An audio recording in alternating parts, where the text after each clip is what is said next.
Fala pessoal, tudo bem com vocês? Que vitória, hein? A primeira no Campeonato Brasileiro, o Timão fez tudo certo, encurralou o Fluminense, o Wesley decidiu e o Antônio Oliveira, hein? Acertou tudo. Chega mais, eu sou o Chico Garcia, inscreva-se no canal e vamos juntos. Bora se inscrever no canal, falta muito pouco, a gente tá de 1000 em 1000, chegando em 1 milhão. Você que está se inscrevendo, muito obrigado. Para você que ainda não se inscreveu, é só o que eu peço para você. Se inscreva no canal, não custa nada, deixa o like no vídeo. E bora falar do Timão, primeira vitória no Campeonato Brasileiro. Agora com 4 pontos já embolou tudo ali, né? O Corinthians que estava zona do rebaixamento, aquela coisa toda, com 1 ponto conquistado, nenhum gol marcado, de repente faz um jogo desse tamanho.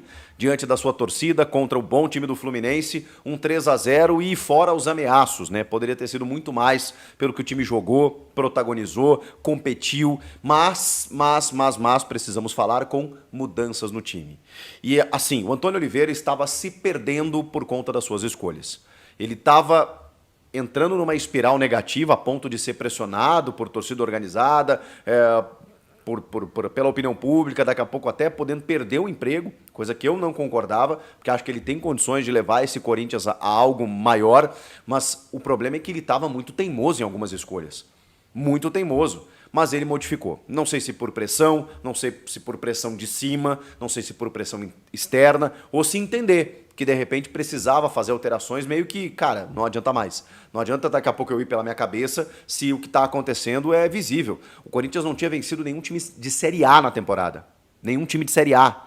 Não tinha marcado nenhum gol no Campeonato Brasileiro. E aí, de repente, faz um jogo em que aplica um 3-0, sonoro 3-0, no atual campeão da Libertadores, o Fluminense, que tem jogadores renomados, um jeito de jogar muito próprio, que é um time perigoso, sempre perigoso, e que tem, enfim, craques, jogadores experientes, Marcelo, Renato Augusto, que entrou no segundo tempo, John Arias, que é muito bom, tem uma galerinha afastada aí por mau comportamento, né, o John Kennedy, o Alexander e tudo mais, mas ainda assim, Martinelli, que é um jogadoraço, o Douglas Costa entrou no segundo tempo, o Felipe Melo, vejam só, dizem que está escorregando até agora, né?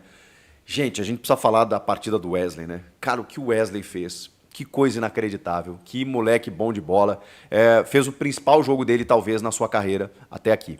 A gente sabe da capacidade dele, o Antônio mudou o esquema muitas vezes e até preterindo o Wesley em alguns momentos, né? Ele começa com o Wesley e o Pedro Henrique sente a coxa, deu dó porque ele, na verdade a coxa acho que o posterior, né? A gente vai saber ainda com o resultado de exames, mas pô, eram 4 minutos, ele dá um sprint e sente a perna, tenta continuar no jogo, mas já dava para ver que ele não ia conseguir. E aí ele precisa sair com 7 minutos do primeiro tempo para entrar o Gustavo Silva. Isso me chamou a atenção. O Antônio ele foi bem nas trocas também, porque ele tinha algumas teimosias, algumas insistências, como por exemplo, o Yuri Alberto acabou se ausentando do time titular porque sofreu uma tendinite na coxa, né, uma coisa ali na perna e tal, na perna esquerda, e precisou sair do jogo antes, o Igor Coronado ainda com dores no quadril. E aí, bom, o que ele faz? Ele espeta Wesley e Pedro Henrique com Romero na referência. Não usa o Pedro Raul fica como alternativa no banco. Quando ele precisa trocar um atacante, eu pensei, putz, lá vem o Pedro Raul, e não teria problema nenhum acontecer isso, porque aí ele deslocaria o Romero pelo lado direito. Não, ele não muda o sistema. Ele estava convicto na sua intensidade também no campo ofensivo. O Pedro Raul, ele segura zagueiro, ele é pivô, mas ele não teria aquela intensidade de marcação alta como o Corinthians fez na saída de bola do Fluminense. O que ele faz? Mantém o esquadro e bota o Gustavo Silva pelo lado direito. E aí com o meio de campo ali com o Ranieri, o Breno Bidon que deu um susto no segundo tempo, porque ele cai meio errado, parecia que tinha torcido o joelho, segue em campo, um moleque valente demais e que merece a titularidade, não é de agora, faz muito tempo.